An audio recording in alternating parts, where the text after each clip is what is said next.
a brief history of Next.js. And this has been really rough going. I know it's been pushed out a number of times, but I have been super busy, uh, both on and off the clock. So just dedicating time to this has been fun, but hopefully um, you'll all it might get polished later if somebody says, "Hey, we should do this. We should do this again." So we'll see how it goes. All right. Yeah, no worries. Yeah, life happens. Okay. So let's just go right back to the beginning of the internet, really. And I remember these days fondly. I worked at a place called ComSpec, I believe it was. And we had a data center that looked a lot like this. In fact, it was even darker and dingier. And this is what the public internet started looking like. There were definitely universities and military institutions that looked a little more like what you'll see later. But the public internet honestly started looking like this, a bunch of computers in a closet and hacked together out of various bits and pieces. And it very, very quickly evolved into data centers because, well, data center office offered us two really important features. Number one, they offered us redundant electricity. In fact, one of my first career jobs in web development was at a radio station or an online radio station, di.fm. And the owner, Ari, set up the entire system during the East Coast power failure in the data center in New York because they had redundant power. They had their own generators. So while nobody in New York could hear the new New York radio station, the people in California were enjoying it because of the capabilities of data centers. The other thing a data center provided was very highly redundant, highly capable, high-speed internet connections that fed these data centers. But largely the owner of the products owned the servers, they owned the hardware, they owned all the bits and pieces. And what you were doing is you were renting space in a highly reliable environment. And this would be the next evolution. But as we moved on, we came to realize that I just don't need all of that computer. I could use bits and pieces of a whole bunch of computers. So you would have a computer that ran your application web server. You ran a computer that ran your database. You had a computer that ran all of the various bits and pieces, an email server. And a lot of us thought, why can't we just share the resources? And that led us to something called virtual hosts. Actually, I have that on this slide. Virtual hosts and jails were something that came about through Apache web server and through Linux capabilities that allowed us to have multiple users sharing a single computer.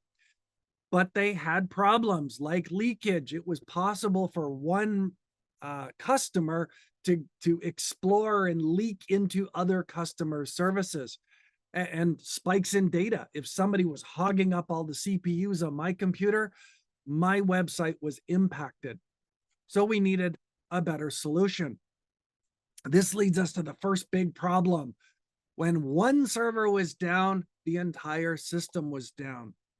And so while it meant that we could share and collaborate, we started to realize that the uptime promises of many of the data service people, which was typically in the industry at the time, 99.9%, was still a lot of downtime.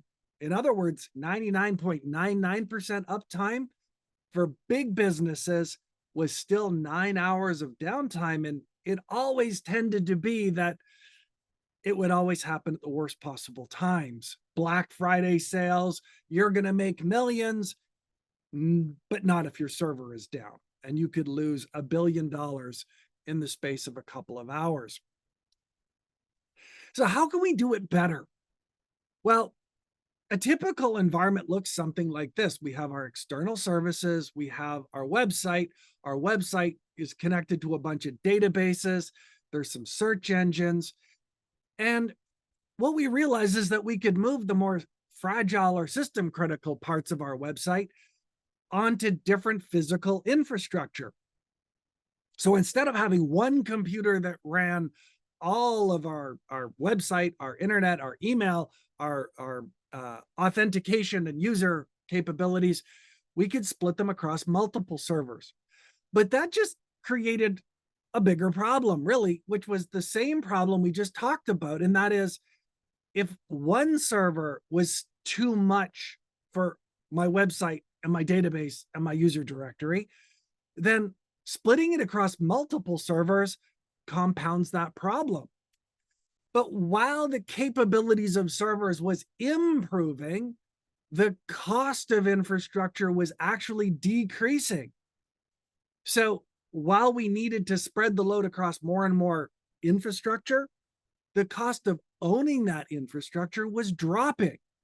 And so we could stay up to date and mitigate some of our costs by virtue of this cool thing that was happening with the price. But then the real question was, what if we could just rent the compute cycles that we needed? What if I could have a purpose-built database and a purpose-built email server? And, well, what about all these other types of servers? A purpose-built queuing system, a purpose-built message service going to SMS, or a purpose-built authentication server that really understands security. And I could just rent the bits and pieces that I needed while I needed them. And we got the cloud. The cloud allowed us to put all sorts of platform infrastructure into somebody else's space, and we could just tap into the bits and pieces that we needed. And there's a famous meme. The cloud is just someone else's, or actually, well, sorry, the cloud, something happened to my slide. Here. The cloud was supposed to be, if the slide worked, somebody else's computer. But actually, it's really a whole bunch of other computers. And we're going to explore that. There really is no cloud. It's someone else's computer, but it's way more than that. And please don't try to read this slide. If you do, I will share the slide deck at the end. It's more of a crazy, this is everything that cloud does. So what are we really looking at when we're looking at the cloud? Well, this is a data center of cloud blades. And if you look carefully, there's all sorts of tiny little computers, each one performing a different service, highly optimized, highly designed for very specific use cases. This is not trivial. To say that the cloud is just somebody else's computer is to do the cloud a great injustice. The cloud is largely virtual servers running highly optimized versions of Linux for database, a highly optimized version of Linux for a queuing system, a highly optimized versions of Linux running email servers, highly optimized versions of Microsoft Windows running IIS servers for those who want that slant to run .NET applications, or highly optimized versions of some other operating system running some other application service. The cloud was based on getting the architecture and the platform engineering down to a fine science. But there was a myth involved in the development of all of this infrastructure and technology, and that was, if you build it, they will come. It all began with Google.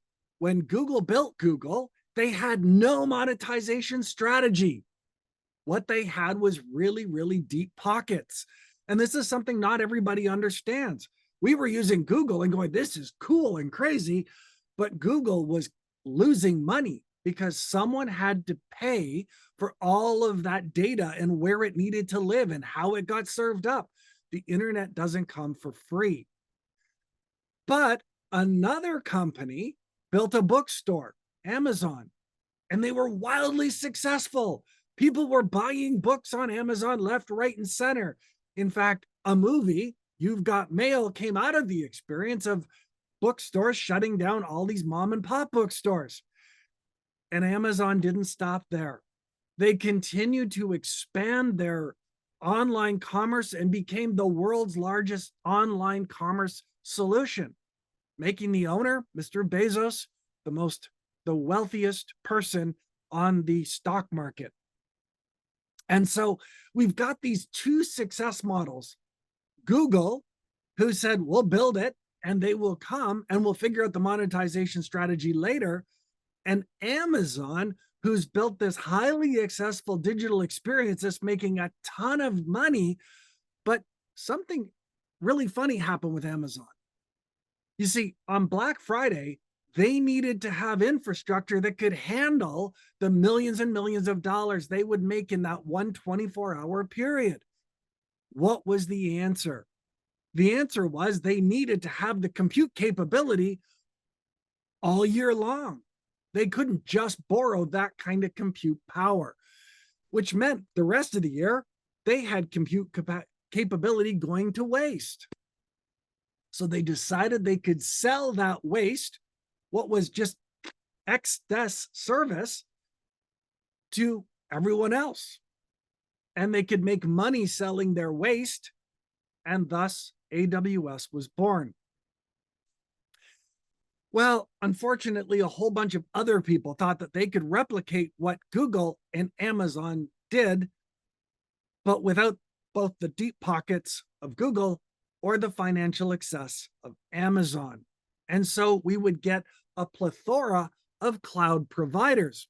But it's not lost to us that the three primary providers of cloud services that most of us are familiar with are Google, Amazon, and that other small tech startup called Microsoft and their Azure infrastructure.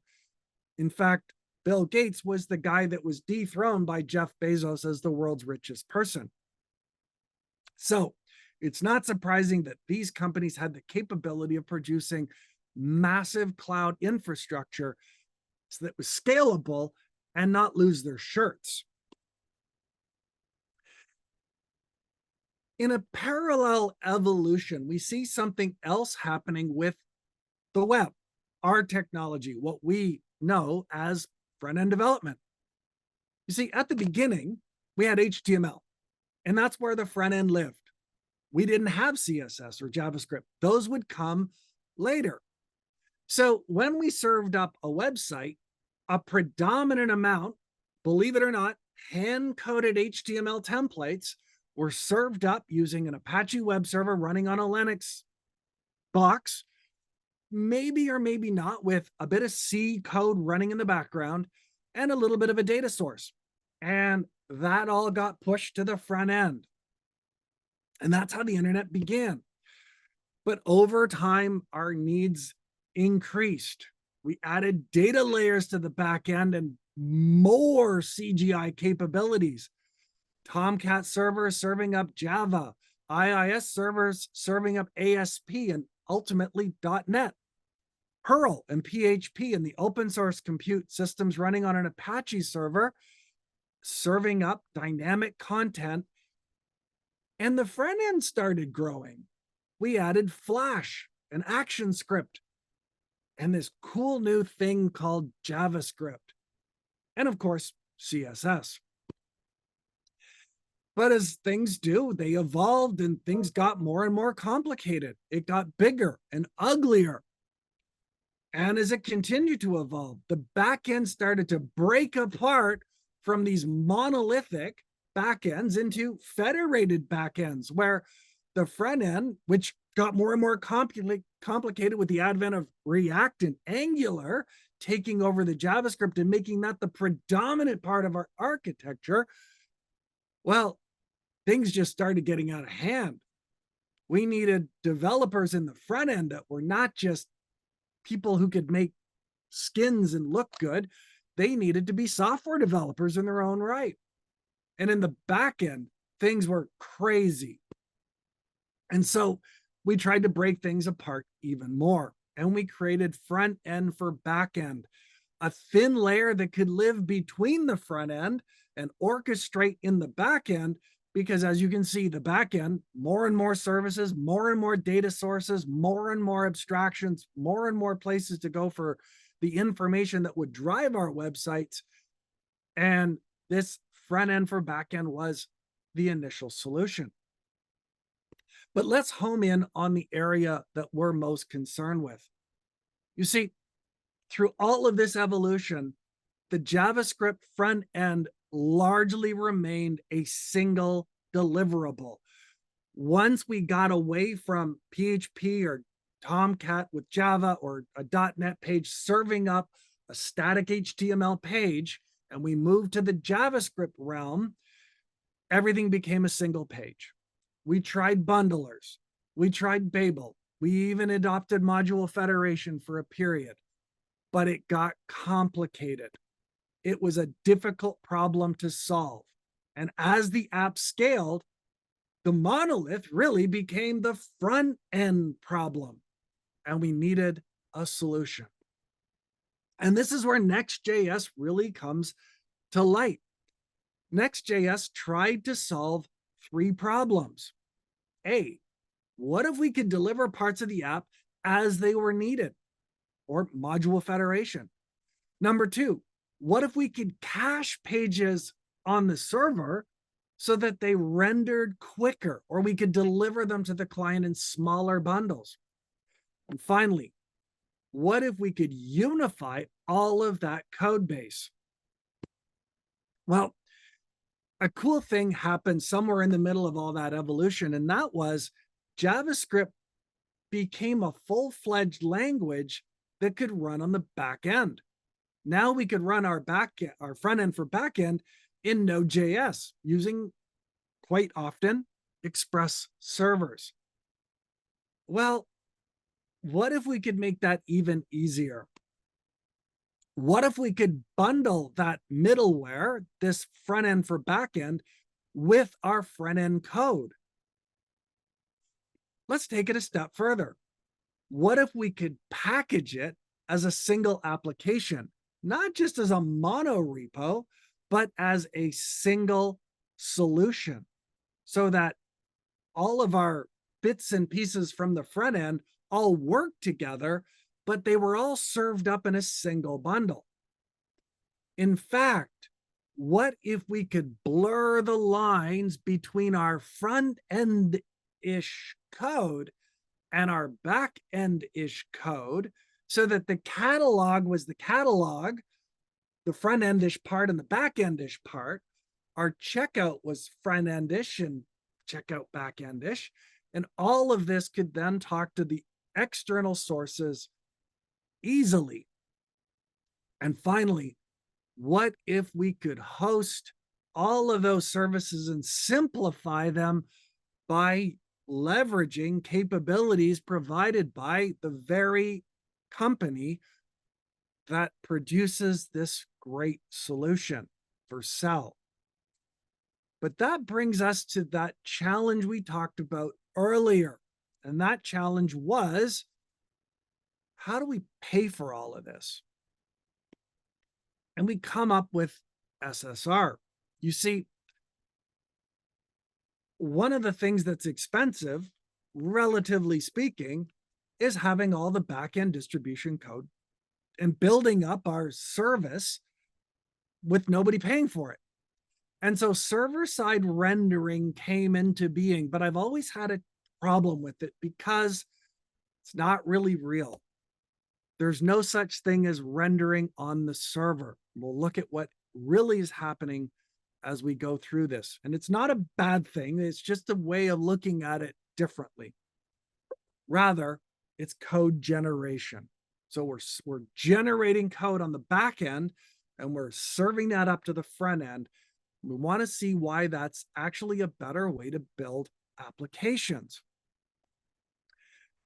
You see, for Sell, if I can get you building more of your code on the back end rather than on your client's computer, I can charge you for CPU cycles. but it also creates a better experience for the following reason.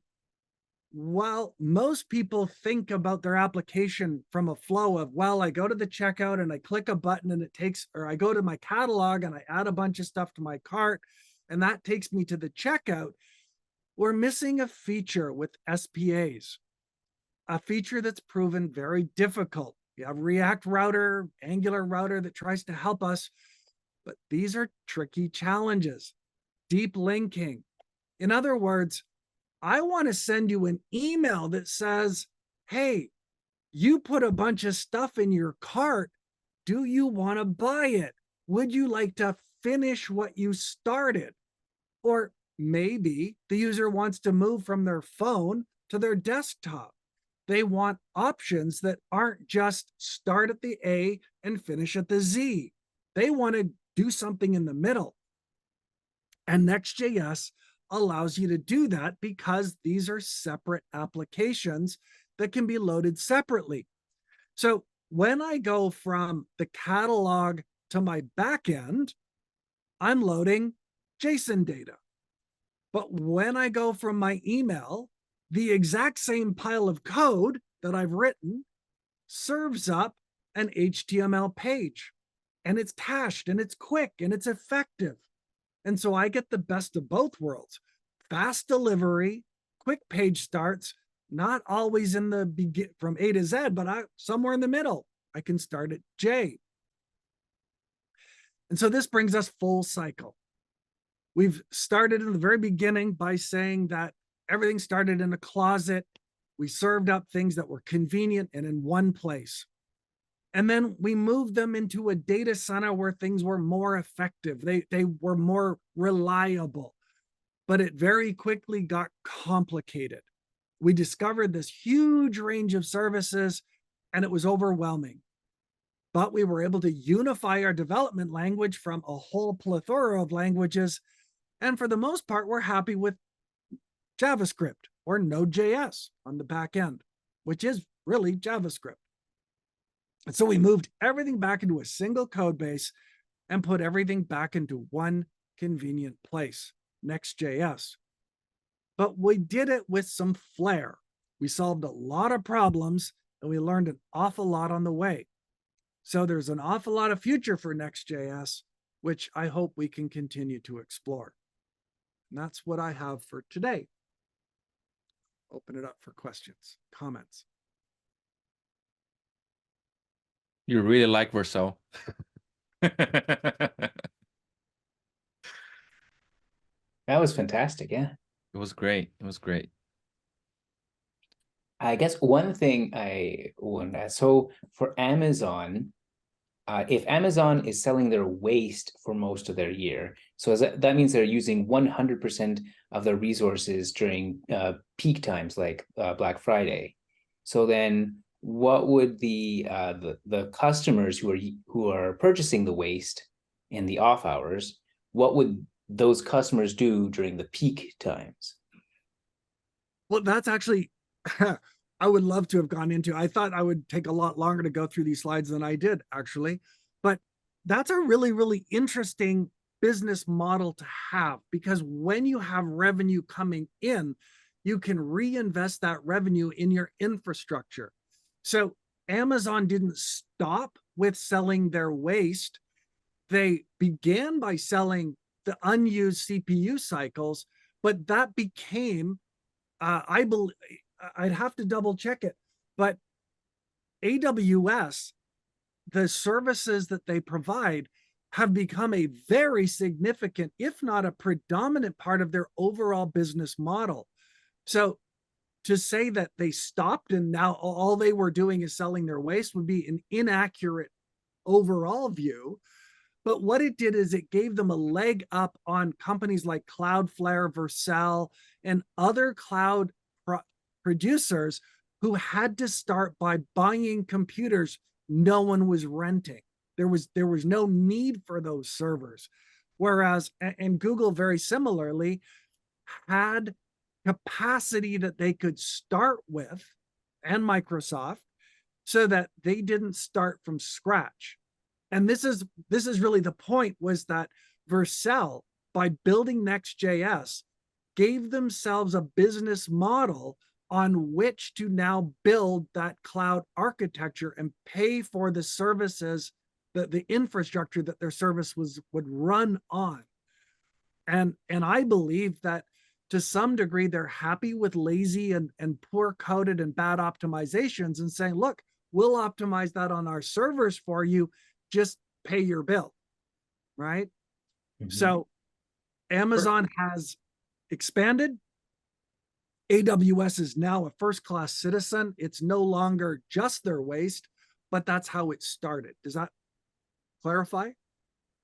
Somewhat. I mean, so if they take the resources, the money that they earn from selling the waste to other clients, to other customers, and then they use that money to reinvest and build more infrastructure, then doesn't that give them more waste, or is it just they just ever expanding and selling more to more clients? Right. So they would always want to make sure that on Black Friday, they have enough compute cycles for not only their requirements, but everybody else's. Oh, okay. So then if they have enough for themselves and for their clients, then what about for the off days? Well, that's interesting because not everybody's Black Friday is the same day. And this is kind of a story of my own history, is we built a website for a company that did golfing. And the day of the PGA Tour, their website, before we took it over, crashed every year. And it was like, but that's the day when that site needs to be up. And so companies that rented services in the early days of data centers started doing something called percentile billing. And that was, you pay for 90% of what you think you'll need, but then on the day when you need 120%, it's available to you. So you're kind of infringing on what other people are paying for those days when you really need it, knowing that your day will come when you're getting hit hard. So that's really the statistics and the math, right? Is knowing that not everybody's Black Friday will be the same as Amazon's Black Friday, right? So, yeah. Maybe your Black Friday will be the PGA Tour or the NFL playoffs or the Super Bowl ad. Hey, Ken, one of the things I hear a lot is it's expensive when you're at scale. So it's maybe a two-part question. First of all, it runs on AWS. What about other cloud providers like GCP and Azure? Is it still recommended to scale it out on those clouds? So like, I guess cost and then other clouds. Yeah, that's a tricky part. So one of the caveats of Next.js that I've only just, well, it's been difficult to explore. You don't have to deploy Next.js to Vercel. It's just way easier. And when I say easier, it's you type two words, Vercel deploy, and it's magical. When you want to move to a different cloud provider to reduce your costs, suddenly it becomes difficult. So one of the things that I didn't get a chance to really dig into is this picture right here. For a lot of us, all of this stuff on the right becomes intimidating. And that's why I didn't label it. But you've got your SQL database, your Mongo database, your Redis cache, your application firewall, all of these different parts of the applications that live within your cloud infrastructure. And one of the things that Next.js promises is you can get a package that takes care of it and then Vercel deploy. But as you know, there's a price tag associated with that. It costs, like, when you start to scale on Vercel, it starts to get really expensive. So you need to figure out how to offload some of your services, the ones that start costing you money, to places where they might start saving you money. So an application in my own personal case was, I'm spending too much money personally for my personal work, for emailing a bunch of people that are on a newsletter I put out. using MailChimp. Well, I know that I can do that on AWS SES for a lot less money.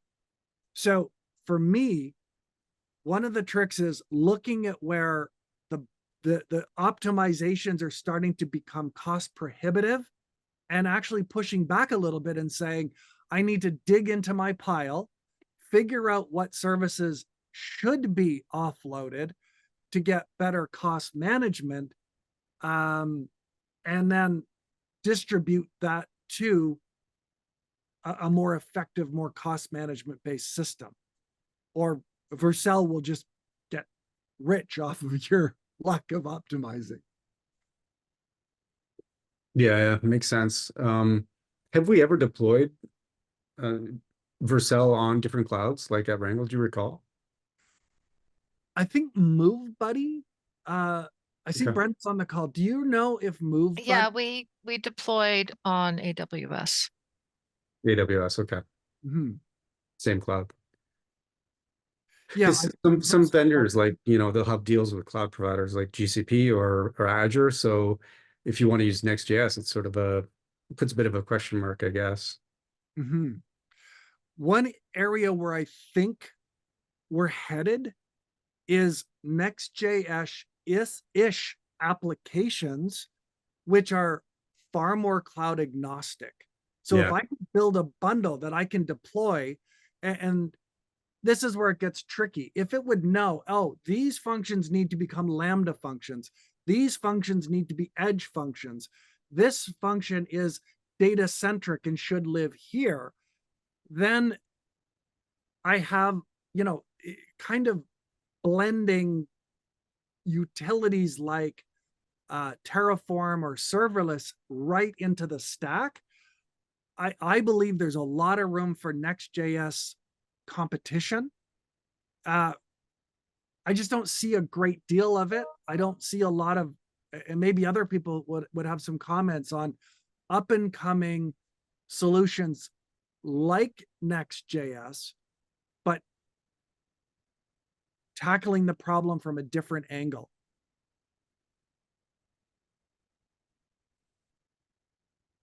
Out of curiosity, do you have like a rough idea of how much you may have, or how much MoveBuddy may have saved by using AWS instead of Vercel? No. Might not be there. It can, I think, depends on the scale, but if it's a large scale, it's really significant. Like big companies with massive volume, I think once they're up and running, you sort of loot, like you're up and you're running, so that, like, now you're just paying. So that, like Ken said, then they start to migrate back to the infrastructure is the same. It's just you're losing sort of that quick start. So I think a startup, it's a no-brainer, right? Like there's nothing to lose here. You're going to start off with a great infrastructure, simple pipeline. But as you start to monetize, that's when you have to think about it. Well, and it was also they were moving all of their processing from some other servers to AWS. So they made that decision as an organization that they want everything on AWS. And that's why we went that route. Makes sense. Oh, okay.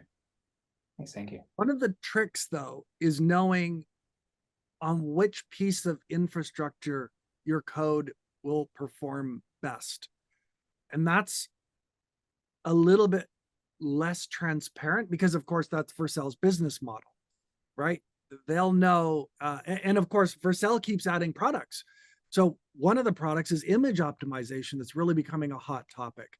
So if you can serve assets more effectively, and when I say serve assets, it's like, I know that your phone needs this size of image. It doesn't need that size of image. And I can do that on the server. I can provide my customers with a better overall experience and time to render. Well, what if that service isn't offered by AWS? So now I'm losing a big performance boost by moving away to AWS. And then you end up with a it's sort of, it's the cycle, right? You end up in a brand new world where you're like, okay, most of my architecture is now in AWS, but some of it's in Cloudflare for their image optimization and security. And then I've got a little bit over here in Azure because I really like the way they do X, Y, and Z.